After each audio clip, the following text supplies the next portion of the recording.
Mutual fund investment के इस video में आज हम इक्विटी म्यूचुअल फंड में भी विभिन्न टाइप के फंड्स के बारे में जानेंगे, जैसे कि large cap fund, mid cap fund, multi cap fund और भी बहुत सारे फंड्स के बारे में।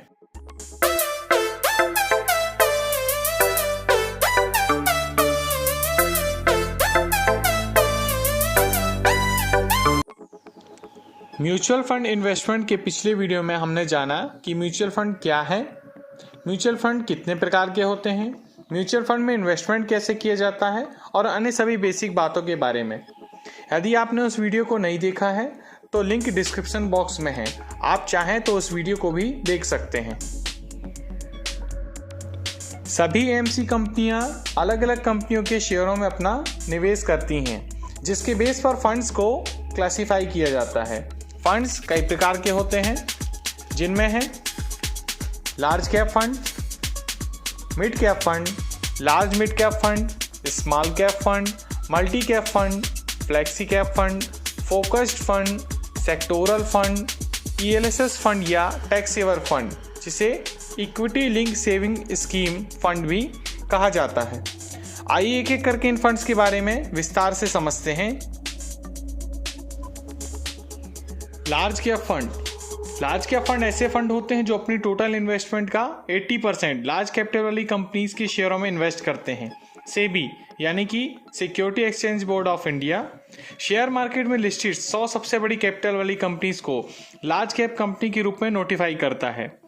इसके अलावा जिन कंपनियों की रैंक 101 से लेकर 250 तक होती है उन्हें मिड कैप कंपनीज और 250 के रैंक के बाद वाली सभी कंपनीज को स्मॉल कैप कंपनी कहा जाता है। अब जैसे कि लार्ज कैप फंड शीर्ष कंपनियों में निवेश करते हैं, इसलिए इनमें रिस्क भी कम होता है, साथ ही रिटर्न भी बाकी अन्य फंड्स जिनके बारे में हम अभी बात करने वाले हैं से कम होता है। इन लार्ज कैप फंड्स को ब्लू चिप फंड भी कहते हैं। कुछ प्रमुख लार्ज कैप फंड हैं SBI blue chip fund, ICICI blue chip fund, Nippon India large cap fund. ये सभी फंड कोई रिकमेंडेशन नहीं है। आने वाले वीडियो में हम म्यूचुअल फंड को कैसे चुनते हैं, कौन से म्यूचुअल फंड आपके लिए सही है, इस पर बात करेंगे। अब बात करते हैं मिड कैप फंड की। मिड कैप फंड ऐसे फंड होते हैं जो अपनी टोटल इन्वेस्टमेंट का 65% मिड कैप कंपनी के शेयरों में निवेश करते हैं। मिड कैप कंपनी उन कंपनियों को कहा जाता है जो कि स्टॉक मार्केट में लिस्टेड रैंक 101 से 250 के बीच में आती हैं। ये लार्ज कैप फंडों की तुलना में अधिक जोखिम वाले होते हैं। अब बात करते हैं अगले फंड की, जो है लार्ज और मिड कैप फंड। ये फंड लार्ज कैप और मिड कैप दोनों कंपनी के शेयरों में निवेश करते हैं। ये अधिक वैरायटी वाले फंड है जो कि रिस्क और रिवार्ड दोनों प्रोवाइड करते हैं। अगली कैटेगरी है small cap fund. Mutual fund industry में रिवोल्यूशन लाने वाले फंड यही स्मॉल कैप फंड है। स्टॉक मार्केट में 250 रैंक के बाद सभी कंपनियां स्मॉल कैप कंपनीज कहलाती हैं। स्मॉल कैप फंड इन्हीं स्मॉल कंपनीज के शेयरों में निवेश करते हैं। चूंकि ये कंपनियां राइजिंग कंपनी होती हैं, इसलिए इस फंड्स में लार्ज कैप और मिड कैप की तुलना में रिटर्न ज़्यादा मिलता है, लेकिन इसमें रिस्क भी ज़्यादा रहता है। अगला फंड है multi cap fund. Multi cap fund ऐसे फंड होते हैं जो तीनों प्रकार की कंपनियों यानी कि स्मॉल कैप, मिड कैप और लार्ज कैप की कंपनियों में इन्वेस्ट करते हैं।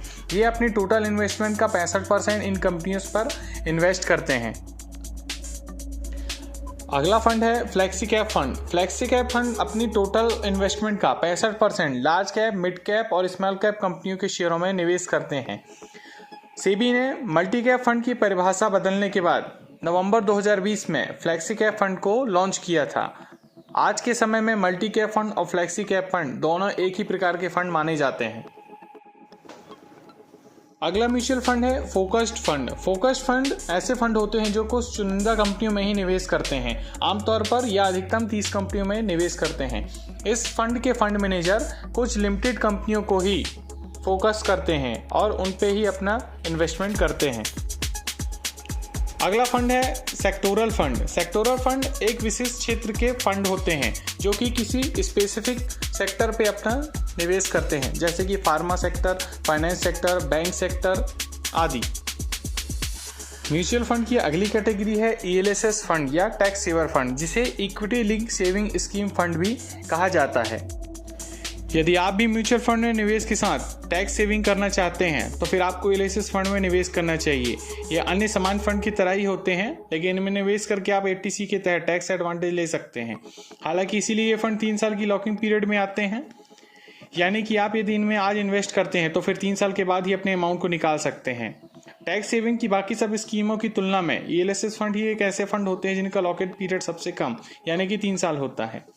ये फंड भी अपनी अधिकतम इन्वेस्टमेंट लार्ज कैप और मिड कैप कंपनीज में करते हैं।